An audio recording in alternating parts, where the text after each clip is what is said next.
Good morning students. बेटा आज हम इन्वेस्टमेंट में जो केस लेने जा रहे हैं उसमें जो हमारा परचेज है that is ex interest purchase, मतलब परचेज के समय interest amount is not included in the purchase price, right. And sale जो है वो है हमारा कम इंटरेस्ट, मतलब सेल्स प्राइस में interest amount is included. Clear है? तो ये दोनों केस हम आज ले रहे हैं और आज हम क्या और सीखेंगे, आज हम सीखेंगे पोस्टिंग करना भी। तो आज मैंने जनरल एंट्रीज करी है, वर्किंग करी है पूरी आपको एक्सप्लेन करने के लिए, प्लस आपकी पोस्टिंग करी है। Most probably this is the last video on investment. Okay, यदि आप लोग को सबको समझ में आ जाता है तो आप कमेंट सेक्शन के थ्रू मुझे बता दें कि मैम ये भी इन्वेस्टमेंट इज़ ओवर, तो हम फिर किसी और चैप्टर को हाथ लगाएंगे। ठीक है? अच्छा देखिए, अब क्वेश्चन में कैसे ड्रॉ करना, अगेन बच्चे वही बोल रहे हैं कि मैम एक बार फिर से ड्रॉ करना बताइए। तो मैंने इस बार क्वेश्चन पूरा लिख लिया है और मैं रीड करते जाऊंगी और ड्रॉ करते जाऊंगी। ऑन 1 अगस्त मैंने आपसे कहा है ड्रॉ करते समय सबसे पहले हमें वो 2 डेट्स लिखनी होती है जिस दिन हमें इंटरेस्ट मिल रहा होता है। तो देखिए हमें इस क्वेश्चन में इसने एकदम नीचे बोला हुआ है interest is payable on 1 September and 1 मार्च। ठीक है, 1 सितंबर एंड 1 मार्च, ये 2 डेट्स हमने सबसे पहले लिख ली। अब हम क्वेश्चन पढ़ना स्टार्ट करते हैं। On 1 August 2014 Patel purchase 25,000 7% debentures of 100 each at the rate 103 पर डिबेंचर एक्स इंटरेस्ट। ये लाइन जो होती है वो बहुत इंपॉर्टेंट होती है। तो 1 अगस्त सबसे पहले तो इसको ड्रॉ करें। अब आप बताइए अगस्त कहाँ ड्रॉ करेंगे? ऑब्वियसली मार्च के बाद और सितंबर के पहले आता है, तो हमने यहाँ ड्रॉ कर दिया 1 अगस्त। क्लियर है ना? मार्च के बाद आता है लेकिन सितंबर के पहले आता है, तो अगस्त यहाँ आ गया बीच में। अब देखिए जैसे जैसे हम लाइन पढ़ते जाएंगे हम उसे ड्रॉ करते जाएंगे। उसने क्या बोला है बेटा हमको? उसने हमको बोला है 1 अगस्त पटेल परचेज 25,000 रुपीज़। इसका मतलब ये हुआ कि हमारे नंबर ऑफ डिबेंचर कितने हुए? 250 बेटा। कैसे हमें पता चला? ये 25,000 रुपीज़ के डिबेंचर्स परचेज करे हैं। 100 रुपीज़ क्या है बेटा? 100 रुपीज़ है आपकी फेस वैल्यू। तो जब हमने 25,000 को 100 से डिवाइड किया तो नंबर ऑफ डिबेंचर निकल आए 250। क्लियर है? तो नंबर ऑफ डिबेंचर कितने हैं? 250 हैं। फेस वैल्यू कितनी है? 100 है। मार्केट वैल्यू कितनी है? 103 पर डिबेंचर। तो ये हो गई आपकी मार्केट वैल्यू 103।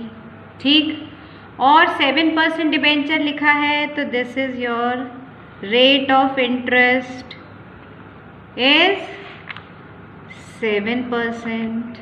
पहली लाइन से क्या क्या निकला?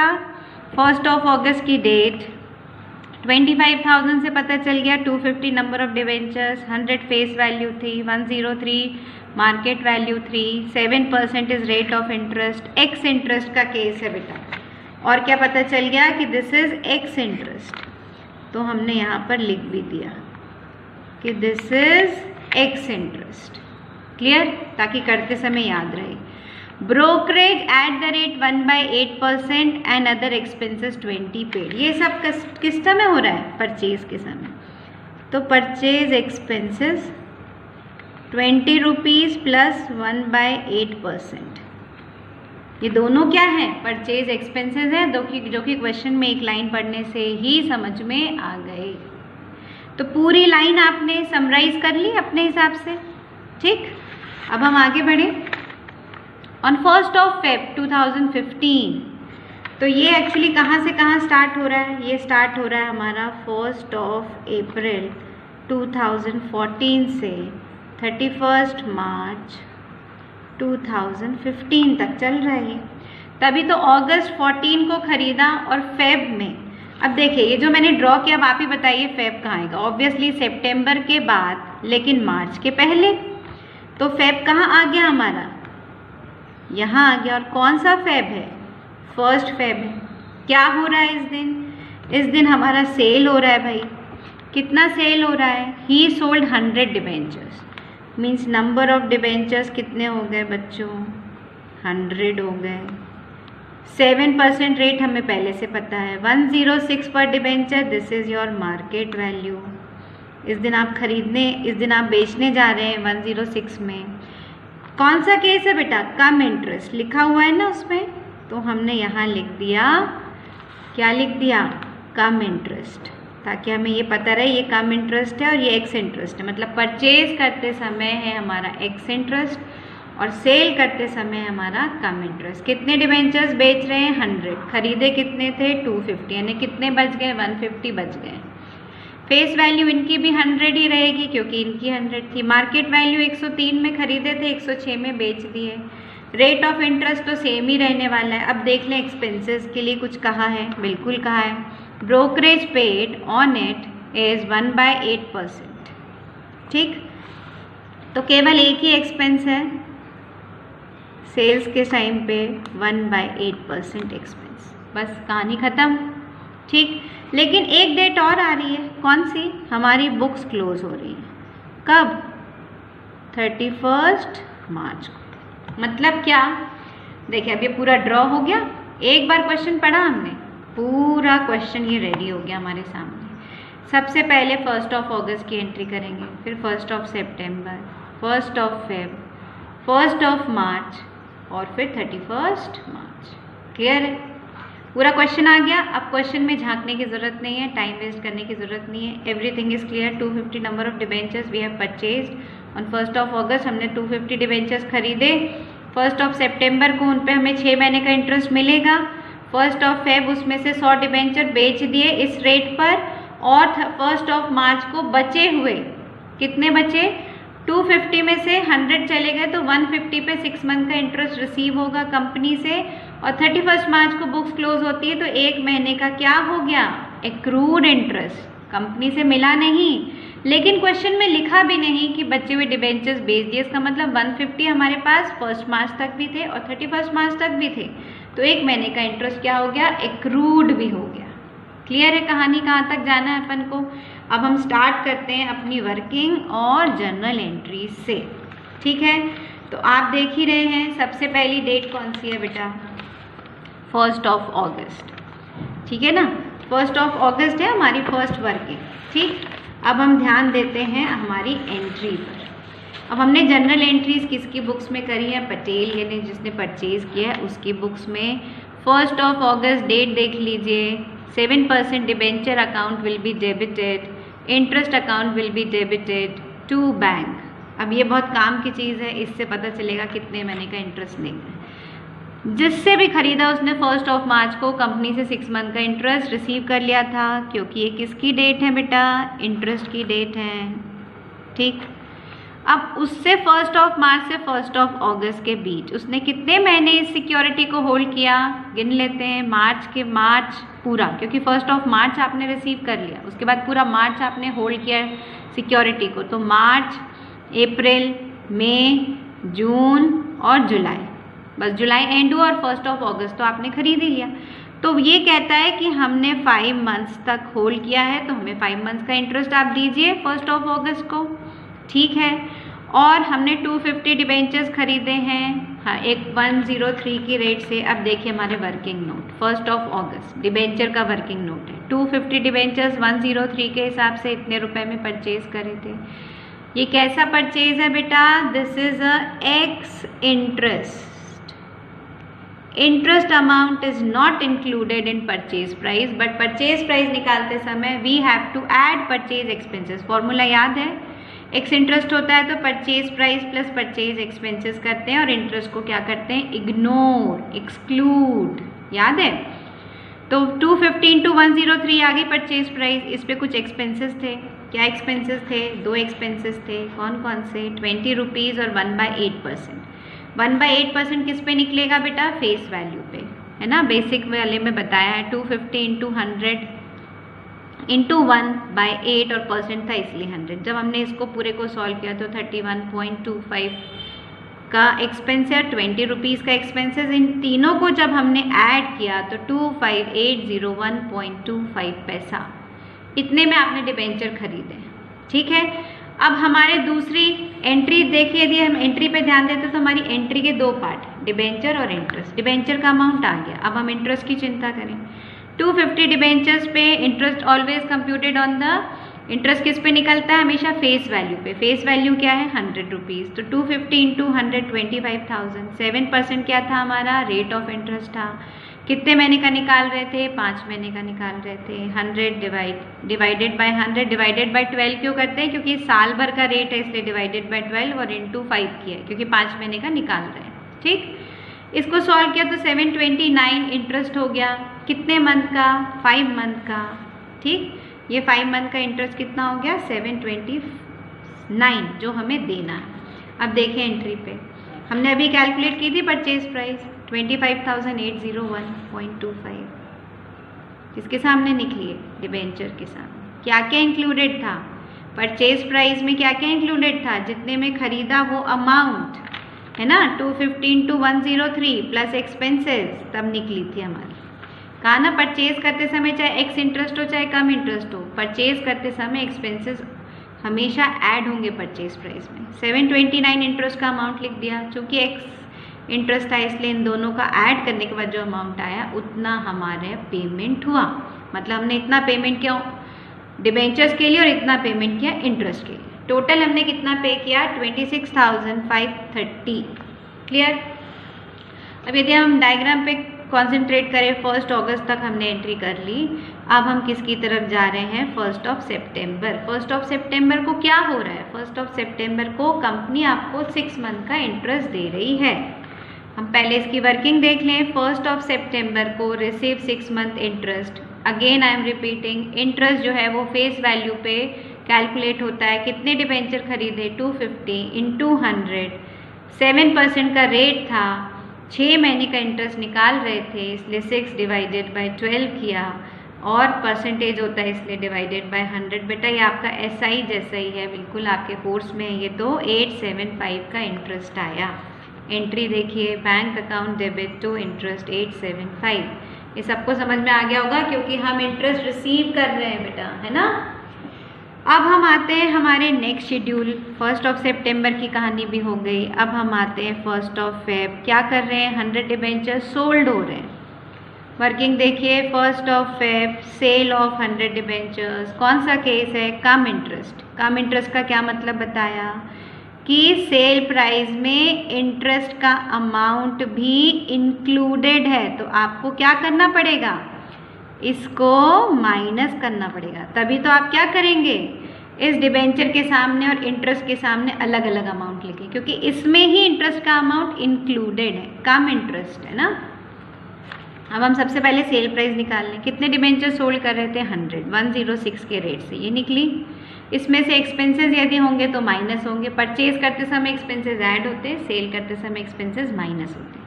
तो एक्सपेंसेस के लिए एक ही लाइन है बेटा, 1/8%। तो हमने उसको किस पे निकाल लिया, फेस वैल्यू पे। Number of debenture into face value 1/8%, ये निकल गया 12.50 पैसा। क्या है आपका सेल्स एक्सपेंस। इस अमाउंट को आपने इसमें से सब्सट्रैक्ट किया तो ये निकला अमाउंट किस चीज़ के लिए, आपके डिबेंचर के लिए। लेकिन इसमें तो इंटरेस्ट का अमाउंट इंक्लूडेड है because the case of cum interest, so we have to subtract interest amount. तो पहले इंटरेस्ट का अमाउंट निकाल लेते हैं, कोई प्रॉब्लम नहीं है। इंटरेस्ट अमाउंट 100 डिबेंचर पर 100 फेस वैल्यू पे इंटरेस्ट निकलता, कितने महीने का। अब जब आप बेचने जा रहे हैं फरवरी को तो आपको भी इंटरेस्ट अभी के अभी चाहिए। क्यों, क्योंकि कंपनी तो मार्च को देने वाली है 6 मंथ का, हम तो उसके पहले बेच रहे हैं। तो हमने जिस भी पार्टी को बेचा हमने उसे कहा कि देख भाई, हम मेरा 1 सितंबर से 1 फेब तक मेरा इन्वेस्टमेंट ब्लॉक था। कितने महीने, सितंबर, अक्टूबर, नवंबर, दिसंबर, जनवरी, 5 मंथ्स। तो मुझे आज की डेट में आप 5 मंथ्स का इंटरेस्ट दे दो। तो इंटरेस्ट कैलकुलेट करते समय इसलिए मैंने यहाँ रेट से क्या लिखा है, 5, क्योंकि 7% तो फिक्स है। आप अपॉन 100 और 12 करोगे क्योंकि 7% कैसा है, परसेंट के कारण 100 और एनुअल के कारण 12 आ रहा है। 5 मंथ्स है तो कितना आया 2, इसको मैंने राउंड अप कर दिया 292। ठीक, अब देखिए एंट्री 292 को, एक मिनट, 292 को हमको इसमें परचेज प्राइस में से माइनस भी करना है, कम इंटरेस्ट है इसलिए। तो ये जो एक्सपेंस माइनस करे फिर जो आया उसमें से इंटरेस्ट भी माइनस किया तो 10295.50 किस चीज़ के लिए हमें मिला, डिबेंचर्स के कारण मिला। ठीक, 292 क्यों मिला? इंटरेस्ट के कारण मिला। इन दोनों का टोटल हमको कितना मिला? 10,587.50 पैसा। क्लियर? कब मिला ये? 1 फेब। क्लियर है? अब हम आते हैं 1 फेब के बाद 1 मार्च। क्या हुआ भाई? 1 मार्च को आए तो 1 मार्च को फिर से इंटरेस्ट की डेट है, कंपनी हमें 6 मंथ का इंटरेस्ट देने वाली है। तो हम आते हैं 1 मार्च, रिसीव 6 मंथ इंटरेस्ट ऑन 150। ध्यान रखिए कितने थे हमारे पास? 250। उसमें से हमने 100 डिबेंचर्स बेच दिए 1 फेब को, तो कितने बचे? 150। तो अब हमें कंपनी से 150 डिबेंचर्स पे मिलेगा। तो 150 इंटू 100, ये आ गई हमारा अमाउंट। 7% क्या था? रेट था। 6% 6 मंथ के लिए हमने कैलकुलेट किया 525। एंट्री क्या होगी बच्चों? एंट्री होगी बैंक अकाउंट टू इंटरेस्ट 525। अब एंट्रीज में तो मुझे नहीं लगता किसी को कोई डाउट रह गया होगा। ठीक है, अब हम आते हैं हमारे फिर से 1 मार्च तक हम पहुंच गए। नेक्स्ट डेट कौन सी है बेटा? 31 मार्च। 1 महीना बस। 1 मार्च को रिसीव किया, पूरा मार्च हमने अपने पास रखा सिक्योरिटी को। 31 मार्च को हमारी बुक्स क्लोज हो रही हैं, तो 1 मंथ का क्या निकालना है हमको? Accrued interest. ठीक, कैसे निकालेंगे? 150 डिबेंचर्स थे, 100 के हिसाब से 7% है, 1 मंथ का निकाल रहे हैं, निकला 87 रुपीज़ 50 पैसा। अब इसकी एंट्री पे ध्यान देंगे। Accrued interest account debit to interest 87.50 पैसा, 87.50 पैसा। क्लियर है सबको? इसमें किसी को डाउट तो नहीं है? अब हम देखें अब क्या। अब 2 चीज़ें हो रही हैं बेटा। अब हमारी बुक्स हो रही हैं क्लोज। अब हमको सिर्फ 2 एंट्रीज पे ध्यान देना है। कौन कौन सी 2 एंट्रीज पे? साल भर में इंटरेस्ट कितना मिला, और जो हमने बीच में सेल और परचेज ऑफ इन्वेस्टमेंट किया उस पर प्रॉफिट है कि लॉस। ठीक, तो आते हैं हम 31 मार्च पे। तो सबसे पहले देखिए हमने कौन कौन सा इंटरेस्ट मिला, है ना। तो सबसे पहले हमने सितंबर में इंटरेस्ट रिसीव किया था। सितंबर में हमने इंटरेस्ट कितना रिसीव किया? 875 रिसीव किया। ये देखिए लिखा मैंने 875। उसके बाद जब हमने सेल किया तो फिर हमने 292 का इंटरेस्ट रिसीव किया। ये ठीक, ये लिखा मैंने 292। ये सब रिसीव हो रहा है। फिर 1 मार्च को रिमेनिंग 150 पे हमने 525 का रिसीव किया। ये देखिए लिखा है 525 का। फिर 31 मार्च को अपन ने 87.50 का इंटरेस्ट, एक्रूड इंटरेस्ट रिसीव किया 1 महीने का। ये लिखा मैंने। अब हमने क्या इंटरेस्ट दिया कभी? हाँ, हमने इंटरेस्ट दिया। कब दिया? जब हमने 1 अगस्त को खरीदा, तब हमने जिससे खरीदा उसे 5 मंथ का इंटरेस्ट कितना दिया? 729। तो हमने इस पूरे इंटरेस्ट जो रिसीव किया था इसमें से 729 को सब्सट्रैक्ट कर दिया, तो कितना आ गया? 1050.50 पैसा की आपको इनकम हुई है सिर्फ इंटरेस्ट से। ठीक है ना। तो इनकम है तो ऑब्वियसली प्रॉफिट एंड लॉस में कहाँ आएगा बेटा? क्रेडिट साइड में आएगा। जब क्रेडिट साइड में आएगा तो हम क्या करेंगे? इसको P&L को क्रेडिट करेंगे। इंटरेस्ट के कारण आ रहा है ये इनकम, तो ये clear entry. Interest account debit to P&L। Interest account आपका क्लोज भी हो गया और ट्रांसफ़र का हो गया P&L में। ठीक है।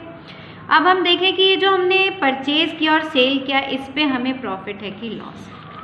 ठीक है। अब यहाँ ध्यान देंगे हम 31 March profit and loss on sale of 100 debentures. हमने 100 डिबेंचर बेचे तो उसी पे निकालेंगे। परचेज प्राइस ऑफ 100 डिबेंचर कितनी दी हुई थी? यदि हम क्वेश्चन पे ध्यान दें तो ये है अमाउंट 258। मैंने आपसे क्या कहा है? जब भी सेल और परचेज निकालते तो डिबेंचर के आगे जो अमाउंट लिखा होता है वो लेना। तो ये परचेज प्राइस है 250 डिबेंचर्स की। नीचे आइए, ये सेल प्राइस है 100 डिबेंचर की। ये तो हमने एज इट इज़ ले ली। सेल प्राइस 102 ये। लेकिन ये जो परचेज प्राइस उठाई है ना बेटा, ये जो एंट्री से उठाई है हमने डिबेंचर के आगे, ये है पूरे 250 डिबेंचर की परचेज प्राइस। और हमने कितने बेचे हैं? सिर्फ 100। तो हमें इसको 100 की परचेज प्राइस में कन्वर्ट करना पड़ेगा। कैसे बदलेंगे इसको? तो ये जो प्राइस है 25,801.25। इसको हमने 250 से क्यों डिवाइड किया, क्योंकि 250 की परचेज प्राइस थी और 100 की निकालनी थी, इसलिए इंटू 100। तो ये आ गई हमारे पास परचेज प्राइस ऑफ 100 डिबेंचर्स, ये आ गई sale price of 100 debentures. We can easily compare. Purchase price ज़्यादा है क्या सेल प्राइस से? बिल्कुल ज़्यादा है, यानी हमें क्या हो गया है बच्चों? हमें हो गया है लॉस। कितना लॉस हो गया है? इनके डिफरेंस से। इनका डिफरेंस निकाला तो वो आ रहा है 25। तो हम ध्यान देंगे अपनी एंट्री पे, लास्ट एंट्री पे ध्यान दीजिए बेटा। 31 March profit and loss account debit. क्यों? Because losses should be debited always. याद रखिए, लॉसेस कहाँ दिखा रहे थे? पीएनएल में डेबिट। इनकम कहाँ दिखा रहे थे? क्रेडिट। ऐसे याद रखिए, पीएनएल अकाउंट डेबिट टू। ये लॉस क्यों हुआ है? बिकॉज ऑफ 7% डिबेंचर्स के कारण। कितना लॉस हुआ था? इनका डिफरेंस था, इनका डिफरेंस कितना था? 25। तो हमने उससे एंट्री पास कर दी। एंट्रीज डन हो गई सारी। अब हम जल्दी से पोस्टिंग देख लेते हैं। ये फर्स्ट टाइम हम पोस्टिंग बता रहे हैं आपको, बहुत ईजी है बेटा। ये आप खुद देख लीजिए इसमें क्या क्या है। 7% डिबेंचर एंड इंटरेस्ट, दो ही तो मेन अकाउंट खुल रहे हैं हमारे, तो हम पोस्टिंग भी इन्हीं दो में करेंगे। देखिए सबसे पहले लिखा है मैंने 7% debenture account, interest payable on 1st of September and 1st of March, date particulars amount, you know very well the format of ledger। ठीक है, अब देखिए फर्स्ट एंट्री क्या थी? 1st of August 7% debenture account debit हो रहा था, इतने से पोस्टिंग होगी। Debenture account will be debited, तो डिबेंचर अकाउंट के डेबिट साइड में उसके साथ क्या क्रेडिट हुआ है? बैंक। तो हम क्या लिखेंगे? To bank. पोस्टिंग किसकी हो रही है? डिबेंचर अकाउंट की, तो डिबेंचर का अमाउंट जाएगा बेटा पोस्टिंग में, बैंक का मत डाल दीजिएगा। डिबेंचर का क्या अमाउंट है? 25,801.25। जिसकी पोस्टिंग होती है उसका अमाउंट लेते हैं, वो क्या हो रहा है? डेबिट हो रहा है, तो उस अकाउंट के डेबिट साइड में जाइए, उसके साथ में क्या क्रेडिट हुआ है उसे लिख दीजिए। पोस्टिंग चूंकि इस अकाउंट की हो रही थी तो इस अमाउंट पे ध्यान रखिए। ठीक है, अब वापस से डिबेंचर की एंट्री कब होती है? जब हम सेल करते हैं। तो हमने कब सेल किया है बेटा? 1st of Feb को। क्या सेल किया है? 7% डिबेंचर। इस बार क्या हुआ है? क्रेडिट हुआ है, और डेबिट क्या हुआ है? बैंक। तो जब हम इसमें पोस्टिंग करेंगे तो 7% डिबेंचर जो है वो क्रेडिट हुआ था, तो क्रेडिट साइड में हमने लिखा बाय बैंक। कितने से? डिबेंचर के आगे का अमाउंट क्या है? इसकी पोस्टिंग हो रही है ना 10295.50। क्लियर है? और एक बार डिबेंचर अकाउंट आया है, एक ही बार, और एकदम लास्ट वाली एंट्री में देखिए profit and loss account debit to 7% debenture account. मिला आपको ये? कितने से? 25 से, जो लॉस हो गया इसकी एंट्री हुई। अब देखिए यहाँ पर 7% डिबेंचर अकाउंट फिर से क्रेडिट हुआ है, तो क्रेडिट साइड आ जाइए। उसके साथ क्या डेबिट हुआ है? पीएनएल, तो लिख दिया बाय पीएनएल। अमाउंट उठाएंगे डिबेंचर के सामने का 25, कर दी पोस्टिंग। मतलब डिबेंचर जब खरीदे तब हुई, डिबेंचर जब बेचे तब हुई, और लास्ट में जब असेसमेंट किया कि इस खरीदने बेचने में प्रॉफिट है कि लॉस, तब एक एंट्री हुई पोस्टिंग में। ठीक है, अब इसका कुछ ना कुछ बैलेंस निकलेगा। क्यों निकलेगा बैलेंस? क्योंकि आपके पास में 150 डिबेंचर्स अभी भी बचे हैं, तो ऑब्वियसली आप कुछ ना कुछ बैलेंस एग्जिस्ट करेंगे। इतना लॉजिक आपके पास होना चाहिए, इसलिए समझा रही हूँ। ये अमाउंट था 250 डिबेंचर्स का, ये अमाउंट था 100 डिबेंचर्स का, ये उन पे प्रॉफिट एंड लॉस था, तो अभी 150 का तो बचा है ना, इसलिए ये अकाउंट क्या दिखाएगा? बैलेंस दिखा रहा है। ठीक है, अब हम आते हैं अपनी पोस्टिंग दूसरे की, इंटरेस्ट की। ये तो फ्रीक्वेंटली आ रहा है, हर एंट्री में आ रहा है इंटरेस्ट। सारा खेल रिटर्न का ही तो है। देखिए फर्स्ट एंट्री में इंटरेस्ट अकाउंट डेबिट हुआ, इसके साथ क्रेडिट क्या हुआ है? बैंक। तो इंटरेस्ट अकाउंट के डेबिट साइड में पोस्टिंग गई 1st of August को टू बैंक अकाउंट। यहाँ देखेंगे हम अमाउंट कितने से है बेटा? 729 से। तो यहाँ पर भी 720, मतलब इंटरेस्ट के सामने जो अमाउंट लिखा है उसकी पोस्टिंग हो रही, तो उस अमाउंट पे ध्यान देना है। लिख लिया 729। ये तो कब का था? जब हमने खरीदा था तब इंटरेस्ट का हमारे ऊपर बर्डन था एज ए एक्सपेंस। उसके बाद तो हमें इनकम ही इनकम हुई है। ठीक है, तो जब भी इनकम हुई है तो bank account debit to interest हुआ है, देखिए bank account debit to interest हुआ है, यहाँ पर भी हमें इंटरेस्ट मिला है बेचते समय भी। तो जब भी हमें इंटरेस्ट मिल रहा है उस समय इंटरेस्ट अकाउंट क्रेडिट हो रहा है, उसके साथ में बैंक आ रहा है। तो देखिए इसके बाद बहुत सारी 1 सितंबर को हमें इंटरेस्ट मिला, 1 फेब को जब बेचा तब हमें इंटरेस्ट मिला, 1 मार्च को फिर से कंपनी से 6 महीने का इंटरेस्ट मिला और 31 मार्च को एक्रूड इंटरेस्ट मिला। मतलब हमको ये पूरे 1 अप्रैल से 31 मार्च में हमें 4 बार इंटरेस्ट की एंट्री है ना मिलने की। वो भी फर्स्ट एंट्री देखिए आप, ये फर्स्ट एंट्री हो गई, इसमें इंटरेस्ट अकाउंट डेबिट था। उसके बाद सेकेंड एंट्री में हमारा इंटरेस्ट अकाउंट क्रेडिट हुआ है 875 से। अब ज़रा यहाँ ध्यान दीजिए, 875 से अपन ने भी क्या किया है, इसको क्रेडिट कर दिया 875 से, ठीक। फिर देखिए हमारी नेक्स्ट एंट्री 1 फेब को फिर इंटरेस्ट मिल रहा है 292 का, फिर बाय इंटरेस्ट 292, ठीक है। फिर हमारे को 1 मार्च को 525 का इंटरेस्ट रिसीव हो रहा है थ्रू बैंक। ये देखिए 1 मार्च 525 का इंटरेस्ट मिला। उसके बाद हमारी एक्रूड इंटरेस्ट की एंट्री है, accrued interest to interest 31 March 87 rupees 50 पैसा, 31 मार्च बाय एक्रूड इंटरेस्ट 87.50 पैसा। और लास्ट वाली हमने एंट्री क्या करी, हमने क्या किया, इंटरेस्ट से हमें जितनी इनकम हुई थी, मतलब हमने जितनी बार इंटरेस्ट रिसीव किया और जितनी बार दिया, उनका बैलेंस हमने कहाँ डाल दिया, P&L में। और मैंने आपको ये एंट्री बताते समय क्या बोला था, इंटरेस्ट अकाउंट क्लोज हो रहा है। इसका मतलब ये है कि इंटरेस्ट अकाउंट कभी बैलेंस नहीं दिखाएगा। क्यों? क्योंकि ये जो P&L की एंट्री करी है ना आपने, इंटरेस्ट टू P&L 1050, जब इसकी पोस्टिंग होगी तो इंटरेस्ट अकाउंट की डेबिट साइड में होगी P&L के नाम से, ठीक। अब आप जरा इंटरेस्ट अकाउंट पे सिर्फ कॉन्सेंट्रेट करें तो आपका इंटरेस्ट में कोई बैलेंस नहीं है, क्योंकि इतना मिला और इतना दिया और जो बच गया वो प्रॉफिट एंड लॉस में ट्रांसफ़र हो गया, बस ख़त्म। तो क्या ध्यान रखना है कि इंटरेस्ट अकाउंट कभी बैलेंस शो नहीं करेगा, लेकिन डिबेंचर अकाउंट बैलेंस शो कर सकता है यदि हमारे पास कुछ डिबेंचर्स बचे हैं तो, ठीक। जैसे इस केस में हमारे पास 150 बचे थे डिबेंचर्स, तो ऑब्वियसली बैलेंस भी शो कर रहा है। मैंने एक और एडिशनल अकाउंट बना दिया है, एक्रूड इंटरेस्ट अकाउंट, क्योंकि हमारी एक एंट्री में एक्रूड इंटरेस्ट अकाउंट डेबिट हुआ है, तो पोस्टिंग जब जाएगी तो एक्रूड इंटरेस्ट के डेबिट साइड में टू इंटरेस्ट 87.50 पैसा और ये बैलेंस में से चला जाए, ठीक है। ये भी क्लोज हो गया आपका। तो हमने 3 अकाउंट बनाए, डिबेंचर, इंटरेस्ट और एक्रूड इंटरेस्ट। वैसे एक्रूड इंटरेस्ट जरूरी नहीं कि हर क्वेश्चन में मिले, मगर हाँ आपको 2 तो आपको मिलेंगे डिबेंचर और इंटरेस्ट, ठीक है। थैंक यू बच्चों। आप लोग कमेंट सेक्शन बिल्कुल भी यूज़ नहीं करते हैं, समझ नहीं आता है आपको समझ में आ रहा है नहीं आ रहा है, कहीं पे कोई मिस्टेक है या और क्लैरिफिकेशन की ज़रूरत है। मैं अंदाज से चल रही हूँ ये मान करके कि आप सब लोग वीडियोस देख रहे हैं और लास्ट तक देख रहे हैं और आप कमेंट सेक्शन यूज़ कर रहे हैं, ठीक है। थैंक यू बेटा।